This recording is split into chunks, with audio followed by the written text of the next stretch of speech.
We went to a small community, normally called Dolo, just inside the border of Somalia, and to see this tide of humanity roll in with looks of absolute fear and desperation on the faces, and particularly the faces of mothers, is a soul-searching experience.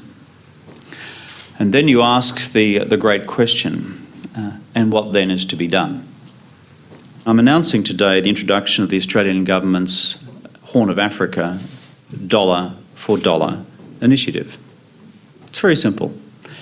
Every dollar you and the community now donate to each and every one of these individual aid agencies, we will now match dollar for dollar. Between today and the 30th of November, the Australian Government will match every dollar the community donates to these agencies under their Horn of Africa or East Africa appeals. And then we'll have a look at it then. If the community tells us that saving the lives of these starving people is the right thing to do and are prepared to donate themselves, then we, the Australian Government, will match those donations. Where $15 usually goes to feed 3 families, now it will feed 6. And $450 can truck in enough water for 50 refugees for a month. Together we can make that a supply for 100 refugees for a month. Every dollar you give, we'll be there to match that dollar and together make a difference for the little children of the world. I thank you.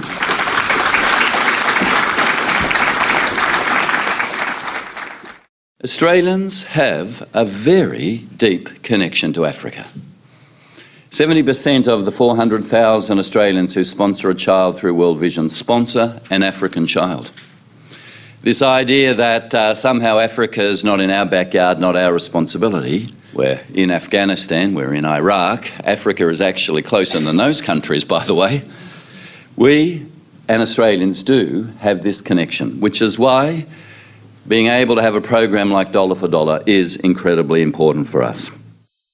On behalf of the Oaktree Foundation, I think we're really impressed with Kevin Rudd's announcement of committing dollar for dollar, providing relief in the Horn of Africa. We were really excited to hear the announcement today. I think it was really inspiring. I think the $1-for-$1 donation scheme will work really well because it is such a big issue that you kind of feel that if I give, $50, it's not going to go very far. But if you know that the government's going to give an equal amount, then it makes a huge difference. I think it'd be really good.